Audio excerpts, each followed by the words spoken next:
move on to the next event, which is the business plan competition. As you all know, we've received loads of applications for the business plan competition this year, and all the plans were independently reviewed and graded by a team of jury members, and the top 5 teams have made it to the final round. And today we will witness the top 5 teams presenting their business plan on stage. Also, before I introduce today's jury members, I'd like to thank a couple of people who have given their time, who have contributed a lot of time and patience to select the top 5 business plan teams. Well, our heartiest thanks goes out to Mr. Ravi Kedia, Mr. Nilesh Shah, and Mr. Alok Patnia. Please give them a huge round of applause. They are the jury members who have selected the top 5 teams who will be presenting the business plan for you today. Today we have with us Mr. Alkesh Agarwal, Mr. Shrish Agarwal, and of course Dr. Shom Singh as the jury who will be selecting the winners for the final competition. So let us all welcome the jury members on stage if they are here. I'll also request Mr. Kamal Agarwal, the Chairman, East Region Council, NASSCOM, and CEO of Exactly Software to felicitate them. So can we please have the jury members on stage and also Mr. Kamal Agarwal to felicitate them.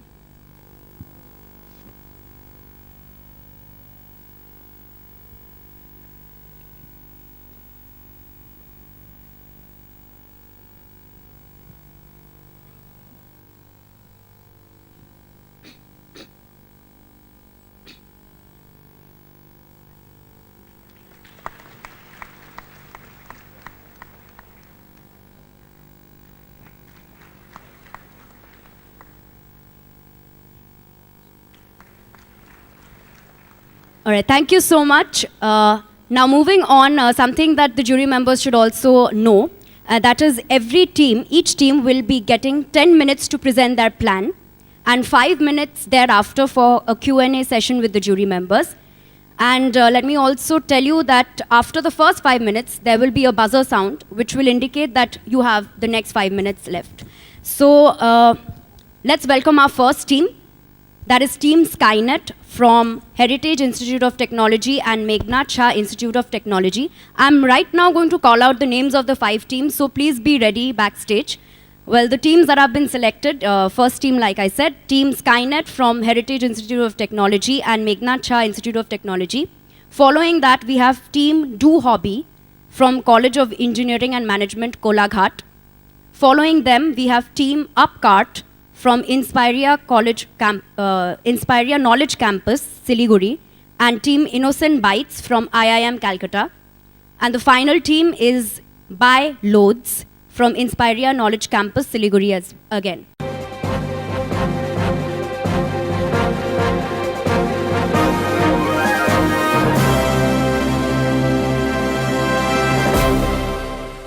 So best of luck, Team Skynet. Thank you. A very good afternoon, everyone, once again. We are Team Skynet. As I said, my name is Suprakash Mukherjee, and this is my friend Subhendu Mandal. And we are here to give technological solutions to simplify life. So what is our product? Well, in short, our product is an electronic door lock security systems we have built especially for the hotel room securities. Doesn't sound much interesting, right? But first, let us take a look at what are the existing alternatives to such kind of systems. The most popular and widely used kind of systems which are right now present in hotels are RFID-based swipe card systems, as we know, wherein you have a swipe card and that allows you access to a room. But what are the problems with such systems? First of all, the swipe cards are an extra weight to your wallet. Just think, before like 2008 or to 2007, you had stylus for your phones, for your smartphones. Now, do you want a stylus? I mean, who wants a stylus? So that is one of the main problems. You already have so many things like credit cards, debit cards in your pocket or wallet, and now again you are given extra weight when you visit a hotel room. So that is one of the problems. So one more problem is one key for every room. Say you have 4 friends sharing a room in a hotel, and you have business meeting at different places, and you will be arriving back at different times. So one key is very unfair, right? And one of the most important things is if you lose the swipe card, then you have to report to the hotel authority, and there are a lot of problems that follow, and this takes time. So these are the main problems in the hospitality industry, hospitality that are provided in hotels by such systems. So why should the hotels bother about their customer? Because they value their customer. So what is our system? Well, we call it Unique QR Code Identification System, or UQID in short. So how does this work? Well, very simple. The guest simply books his room online on the website of the hotel, and he receives a QR code in his inbox along with the billing information. And when he presents this QR code, he downloads this QR code in his smartphone, or be it any phone, or any kind of a display device. If you have a display device, being even a smartwatch, you can use that and present that before the camera at the door computer security system to unlock the door. That's it. You just need the QR code JPEG image. It's an image file. You can even have a printout of that. And nowadays, actually, everyone has a phone. It doesn't require a smartphone, as I said. It's just a JPEG image. So what is our USP, or unique selling point? Well, let us compare our product with the available products in the market.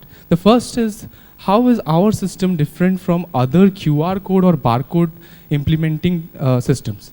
The basic difference is that they implement the whole idea the other way around, right?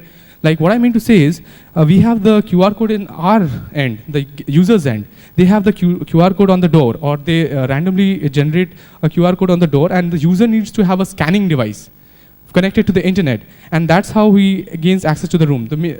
It's like WhatsApp web. If you have used it, you will relate to it. You scan on your device. So what are the problems with such systems, and why have they failed in the market? First of all, the response time is slow. In our experimentation, we have impressive response time of the UQID system, and its response time is less than 1 second. Users' gadget failure is a big problem in the other systems, because if your gadget fails, you require a new device. But in our case, if your gadget fails, you can get the QR key printed, just the image printed from the kiosk or the front desk. Next, we also require internet and also barcode scanning application, and also expensive device is required on the user's end. But in our system, the QR code is just and only what a user requires to have. In case he doesn't have a device, he can also get a printout, as I said, or in case of device failure as well. Now let us compare to our system with the RFID-based swipe card system. And what are the things that we have changed in our system?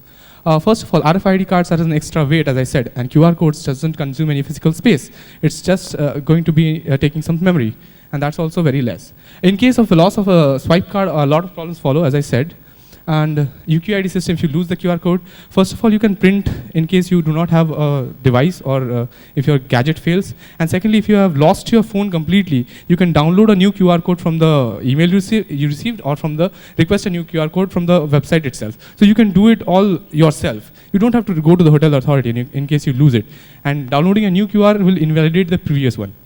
And one more thing is this, only one key for a room, but the QR code is a JPEG image, which you can easily share with other friends and family members who are going along. So that is a edge for the UQID. Automation isn't impressive enough for RFID-based systems, and whereas completely automated and network security can be used for surveillance.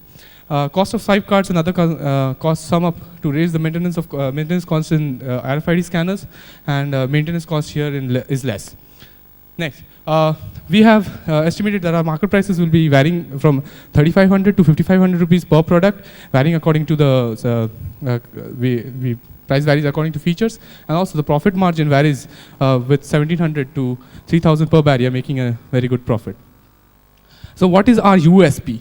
Well, there is no other product in the market like ours, no commercial product available right now. So this is very unique about us. And also, we are providing better hospitality to guests at a cheaper alternative. We are also giving a complete automated network security, which requires lesser manpower. Also, it saves on swipe card and maintenance costs. And also, we are providing a better software security, which we cannot get into the details because of the lack of time here. And who is our customer? Well, the hotels. First of all, we are targeting the hotels. And what is so good about this customer? Well, it is a very small market to reach out, but it's a wide enough market to have enough sales. Just think about it. If we can fix one deal with a customer, we sell about 100, 200, or even 500 units of our product at a single go, which gives us a profit in lakhs. In the first deal itself, we earn in lakhs. So that is the thing. And we do not have to advertise much, because we are not selling to the everyday person we meet, right? And we are also going to optimize our solutions for better fittings in schools, colleges, and offices as well. These are some reports according to the FHRAI 2015, which says that these are the 5 cities which are going to experience an extraordinary growth in the hotel industry. And so we are firstly going to target these cities first. So where do we stand today, and what is the road ahead? We have developed the first stage of the prototype. We have done a basic market survey. And also we have our prototype 2 and MVP is under development, and we are going to launch our MVPs too soon. And we are going to go online on Kickstarter campaign, which is a funding website where you raise funds for our project. And also we are going to go to, planning to go to international competitions like TechCrunch. It's also a B-plan competition. We are thinking about tie-ups with other companies like OYO, which provides standard solutions to standard and budget hotels. So we are going to tie up with them to provide standard security to these kind of hotels and everything. And also, since we are engineers and programmers, we also have thought about expanding our market, expanding and growing into diverse related fields and technology, and bring such products in the future too. Now, let us take a quick look at the financial projection. We see that our first phase is an experimental phase, basically when we find our first customer, and that is a 6-month period of time, ultimately. And phase 2, we are growing and scaling up our product. That is phase 2. We are targeting a number of customers in the same city, basically. And phase 3 is expanding your brand. We are going to go into R&D and develop further products in the market, and also go into securities solutions for various other things like schools, colleges, labs, etc. And also not just security solutions, but also further development in technology. Finally, I'd like to thank NASSCOM for providing us this platform, this stage, to showcase our idea. We'd like to thank Mr. Ravi Kedia, who helped us through the mentoring session provided by NASSCOM team. And also our teachers, Dr. Madhurima Chattopadhyay and Mr. Devjyoti Chaudhary of AEI Department of Heritage Institute of Technology for their constant support and help and encouragement. And one last thing I want to show you is a video demo of our system. So just wait till it plays, and I hope you enjoy it.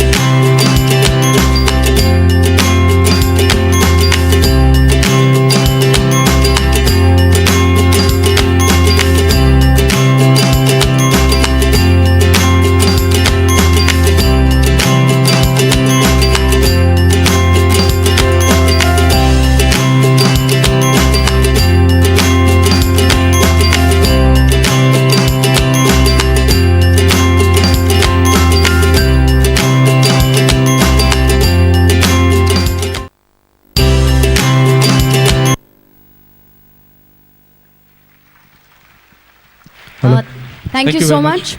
Thank you. We are open for questions as well as funding. Well, I'd just like to add that this team has finished just on time, so that is a point to note. And now let's move on to the jury members for a quick Q&A session. You tell me one thing.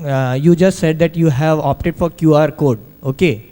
So why QR code? Again, I was carrying a card, and now I am carrying my device or whatever. You said you can do things yourself, but when I am staying back at a hotel, I don't want to do anything myself actually.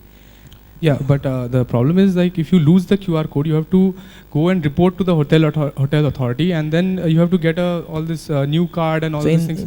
So you have to work out for that. So in this case, I have to go to a computer or get back. Okay, tell me why not? Device. Why not? We have opted for something like fingerprint rather than QR fingerprint code. Scanners, first of all, biometric locks are very costly solutions. Like it goes from 18,000 starting to even 1 lakh per barrier.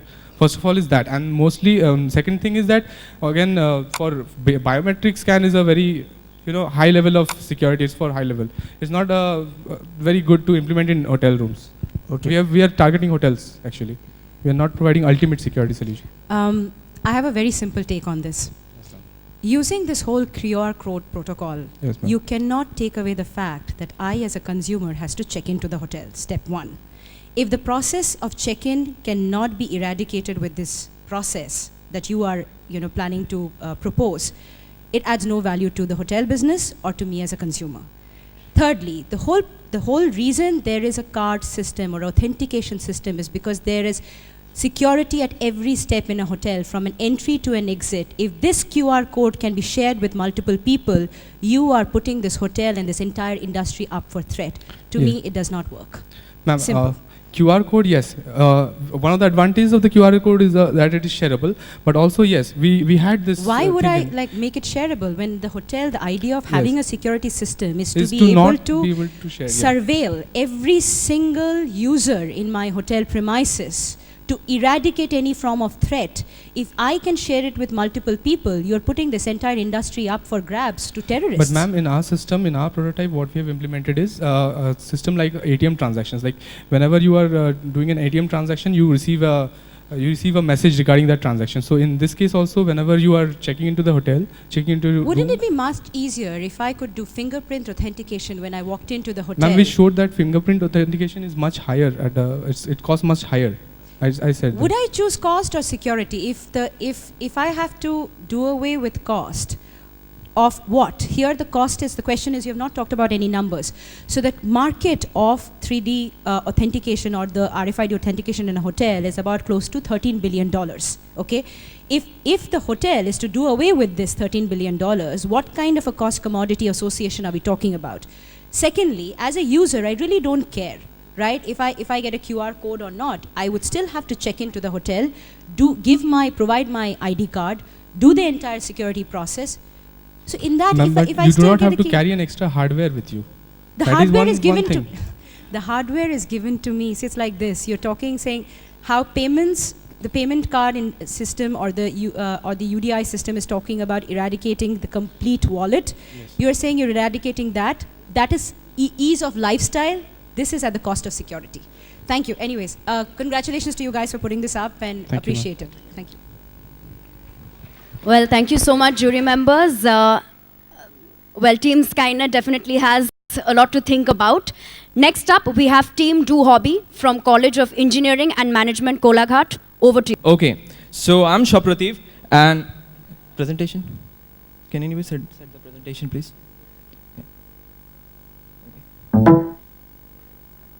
Okay, so I'm Shaprativ, and today I'm with DoHobby. So let's see. So how many of you have a CV like this which says, internet surfing and browsing is your hobby?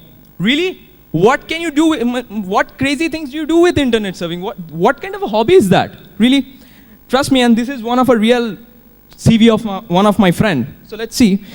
Now the second question is, why do people have this kind of a CV? Seriously.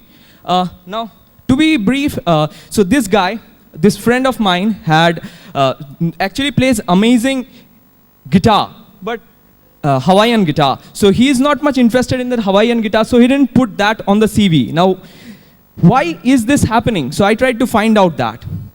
And I came out with some solutions, and I completely agree with Shomdat Tadi that yes, we are not doing what we love. That's why we are just living the hobbies and doing things that we don't love. So first thing is awareness. Everybody is talking about like you should do what you love, but the first question is what you should do. So no one is aware, like nobody knows about Rubik's Cube, nobody knows about ventriloquism. So how can they adopt that kind of hobbies? And the second is, even if you do know about these hobbies, you cannot adopt them because you don't have an infrastructure in your college or school. So that's really not possible. Expertise. Oh man, you don't have boxing experts in every school, seriously, and community. That's very important. Now, for that we came up with a very interesting thing called DoHobby Collaboration Program. Now, DoHobby Collaboration Program is a program with an online portal which helps students to find and get connected with hobby clubs. So we say a very simple thing. You just do the last thing. Do what you love. For hobby clubs, finding students and finding money. So hobby clubs, the people who are opting the hobby clubs, I have some friends of mine who plays flute, and like they want to quit their job for flute, but they cannot do that. So for them, you can teach students. Finding students is our job. Helping you to make money is our job. You just do what you love. Same for the students. Finding hobby clubs is our job. Creating a great community is our job. You just do what you love. That's what we do. So how do we do that? The first thing, we go to a guy and we say, hey dude, what do you want to take up as a hobby? So he answers something, and then we find out like which are the hobby clubs nearby, physically and on web as well. By the way, I'm a web developer, but web is something that we don't look at because I think hobby is something that should be done very physically. Now, the third thing is we need to verify, is that hobby club good? That's what we do for you. Then connecting and enrolling you with the hobby clubs. And at the end of it, the most important part, making you continue the hobby club by making a good community. Now, collaborating with schools, sometimes people leave a hobby because they don't have much time and they don't, because of school programs and things like that. Now, what kind of programs do we have? We have summer programs. Like this year we are planning to do a summer program where we are going to take students to do opt hobbies like Rubik's Cube, sand art, ventriloquism, things that can be learned in a very short period of time. And there are weekly programs which are for things like playing guitar, piano, or learning mime, which takes a lot of time. One day hobby workshop, and we have hackathons. That's for the gigs, by the way. Okay.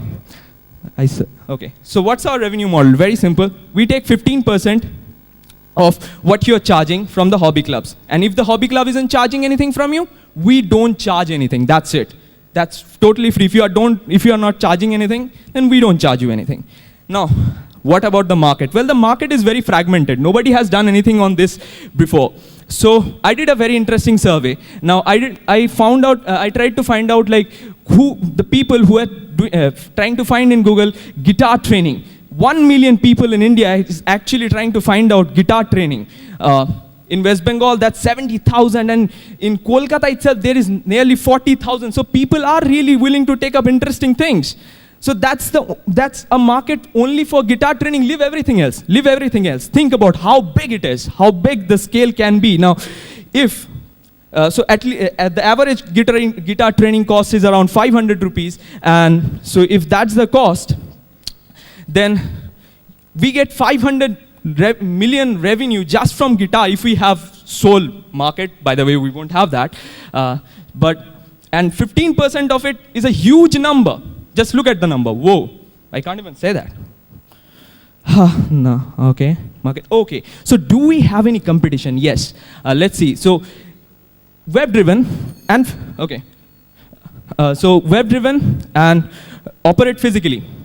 So, we operate in the middle of it somewhere. So, there are some clubs which operate on the web, and so my Wikipedia is, so these are all, none of them are actually focused towards hobbies. These are all children clubs. Nobody talks about hobbies like ventriloquism or things like that. These are children club hobbies. So whatever it is, Kidsy and YOLO pages. Okay, I will leave this slide, okay. So now the marketing policy, the very interesting thing. So we have a zero marketing policy. Now what I mean by that is we don't invest anything on pay-per-click or things like giving ad on TV. So our sole marketing, what we believe is the community. So whatever money we have, we would invest that on the community, building the community. Because community is what powers us. And every other thing you see in this slide is actually resembles the same thing. Now, in this thing, actually, the numbers doesn't matter, but you can see that thing, that 70%. So we are investing 70% of our money in sales and marketing, and that is basically we are investing on creating the community. Because I myself am a flute player, a mime artist, so I do understand what it means to have a great community, and otherwise this whole thing is shit. Okay, so now, by the way, so this is, today I'm alone. I do have some friends of mine who are also working with me. So my name is Saprativ, and I also would love to thank Mr. Kedia, who was my mentor, and Chandan Chaudhary, who was also my mentor, and Somdattadi for actually motivating me today on it more, of course. And at the end of it, I would like to say, like, the very next time you're creating a CV, please do write something very interesting on the hobby section, on the extracurricular activity section. Don't come to us, but at least do that. We can help you on that. Even if I don't make this company personally, I will be personally helping you to do that. So thank you, and I open up for questions. That was Team DoHobby. So let's move on to the jury members. Let's see what they have for you. Also, I think he was done within 7 minutes. So.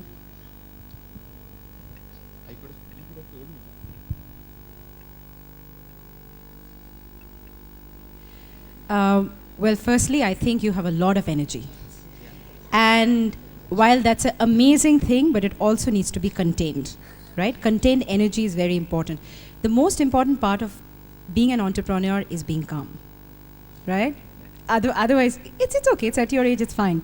And a couple of things. One is, I'm really surprised you said zero marketing budget, right? Means Marketing policy, actually, wow, ma'am. policy. That's like a policy. Like it's like it's passing a bill in a government, yeah. Like you passed a policy. How will you build the community? How will you build this community? So like actually, what I believe, ma'am, what I am talking about by saying that is like pay-per-click, things that people generally do. So you're saying no digital marketing spend. No digital marketing and no TV marketing. So this is a passive marketing. Actually, I was talking about the passive marketing policy. Okay. We will be taking passive marketing policy. So you should highlight that. So what you should do is you should say there are three kinds of marketing, right? So you have your digital, you have your you have your field marketing, and then you have something which is the ATL BTL, which is your TVCs, hoardings and all. So I'm not going to do the two, but I'm going to definitely use my field marketing resources, which is going to be through building community and collaboration, because community ultimately will build online. See, you have to understand, if your audience is coming and subscribing online. No, basically, ma'am, our program is much more physical. What I think is like, how will they come and subscribe to the courses? Online, right? No, there are two ways, online and offline. We suggest offline. Now, how will we do that? Very simple. We have been doing that since quite some time. So suppose I want to teach Rubik's Cube. So what I do is I go to a lot of cities, a lot of colleges actually, or schools, and I give them a basic demo that this is what it takes to do a hobby. This is how you should, this is the interest. Do you realize it's very manpower intensive what you're talking about? Yes, so we put them, we have a website, but basically what I'm talking about, like first, so suppose a student gets enrolled. Hold on, I'll simplify this entire plan for you in 2 steps. If this is a collaboration platform, there has to be 2 interfaces. Interface 1, where an educational institution can sign up, which will allow their students to come and access to the section 2, which is your hobbies and programs, which is then through your trainers who will be available, right? This collaboration platform is only possible if the 2 meet online. If it's offline, your cost of automatically your cost of resources and marketing will be so high that you will not be able to sustain it. So what you should do is, there is demand, right? Your platform is the supplier. So the user comes in, signs up, tells what he requires. Your platform intelligently maps the requirement to the available resources. Then let the two resource communicate with each other. You take the percentage commission. You don't have to, like, you're reinventing the wheel, which is not required. No, I'm not reinventing. We are doing exactly that. So what I'm trying to say is, after they get enrolled in the program, the first thing that people face is like, suppose I enrolled into mountaineering. So a team recently in my locality, there was a team which went for like Nanda Devi for mountaineering. They took 15-16-year-old kids, but the problem with that they faced, like they were 15-16-year-old kids, and after reaching a certain height, they were like scared to hell. So basically they don't understand what it takes to take this program, and for that we have a physical meetup. So whoever signing it. So basically you're saying you're going to do multiple workshops for the purpose of education, in terms of how do you establish the need, right? So why won't you do videos of that? Why would you do physical workshop? We will be doing physical workshop. We will be doing virtual workshop. So okay, great. I think there are 2 things that you need to keep in mind. One, you can take all of this education part online too. So people can do it virtually. So maybe it can happen in one college and everybody can sync up from across India to view it, if that's your plan. And this is a digital platform, which means you're doing it online. So don't talk about offline, because it will scare any investor. They'll be like, it's very resource intensive and it's not doable and scalable. But otherwise, good job. Thank you. It's fine. All right, I think Team DoHobby, you must really thank ma'am for all the valuable advice. Okay, without wasting much time, I'd like to call upon the next team, Team UpCart from Inspiria Knowledge Campus, Siliguri. So Team UpCart, if you're ready, we're going to start your 10 minutes.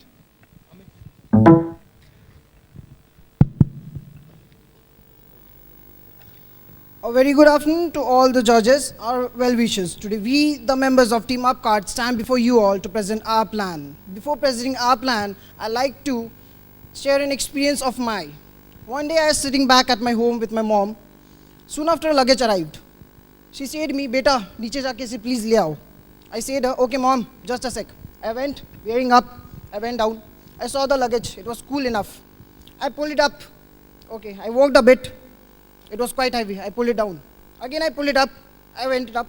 It was really quite hard to pull me again. I went it off. Oof, this is not my cup of tea. I went to the rickshawala. I said him, "Bhaiya, can you please help me to take this up?" He asked me $100. After quite bargain, we fixed the price of ₹50. He took the luggage up.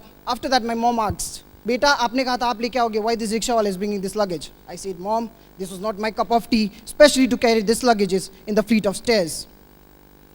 Now with this, I'd like to ask a question with everyone. Is this a problem that is faced by anyone of you all in any facet of life, carrying the luggages in the fleet of stairs, that too heavy luggages? Okay, as I got the answer is yes. With this, I like to brief everyone about the problems that is faced by the general public while carrying luggages. When we talk about normal hand trolleys can easily roll over on the flat surfaces, but when it comes to carry them over the fleet of stairs, they usually fail. Normal hand trolleys are equipped with small wheels. These wheels causes a change of momentum, also causes a bumpy and a jarring motion, which causes the goods that is placed upon them to get damaged, especially the fragile items, because of the bumpy and the jarring motion. Now, the major disadvantage of these hand trolleys is that they cannot be rolled over the stairs. So to carry them over the stairs, you need a huge amount of physical energy to lift them over the stairs and carry them up to the top floor. So a huge amount of physical energy increases the chances of the injury of the operator or the user, and also it places a considerable strain on your back muscles. Now with this, our company UpCart is here with its product Step Climber to solve the above mentioned problems. Our company Step Climber will be equipped with a tri-star wheel mechanism. This wheel mechanism has a major advantage is that they can be rolled over on the flat surface with the same mechanism as in the normal hand trolleys. Plus with the advantage point is that with the same ease, it can be rolled over the stairs too. So now carrying loads made easier with Step Climber. Now the main feature is that the Step Climber is specially designed to traverse all kind of obstacles, any kind of irregular surfaces, terrains very smoothly. So now no extra physical energy is required, no extra momentum, no change of momentum is there, no change of motion is there. So your goods are very saved, secured, and you can carry them. Now a major problem which I found was that with the people falling in the age category of 45 to 54, these people can carry the loads up to a certain limit. But after that, they have to be dependent on someone to carry their luggages. So now, our product Step Climber will be an add-on solution who could make them more independent rather being dependent on someone who could help them to carry their luggages. Now about our company UpCart. Our company UpCart is an innovative new line of technology of a hand cart step climbing product which will provide a robust solution to the world problem in carrying loads. Our vision is to ease the process of climbing loads in the stairs and also to provide them or cut down the extra cost that people pay to the laborers to carry the luggage up the stairs. Our objective is to become a remarkable company in the field of trolleys and field of carrying loads by providing a product that further provides a solution to carry these loads over the fleet of stairs. Thus, added on solution is there. Again, I like to say that carrying loads made easier with Step Climber. Technology UpCart will be equipped with both the labor intensive and the capital intensive technologies. Labor intensive in the sense that we'll be hiring labor